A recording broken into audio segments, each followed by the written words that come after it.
mag-change password ng home prepaid wifi. Pupunta lang tayo sa Chrome. Tapos ito tayo sa 192.168.254.254. Nakalagin na ako. Pag nakalagin ka na sa modem mo, punta ka lang dito sa quick settings. Tapos ito yung pangalan ng modem ko. Yes, pwede mo din yung palitan. Pag mapalitan mo na, punta ka lang dito sa next. Tapos ito yung password niya. Password.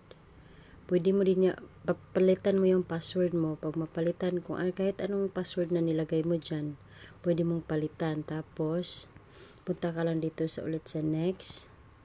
Tapos pag okay na, apply. Click mo yung apply, tapos ito yung lalabas niya, i-click mo lang yes. Tapos okay na yun, punta ka lang dun ulit sa settings mo, sa wifi settings. Tapos hanapin mo yung yung wifi.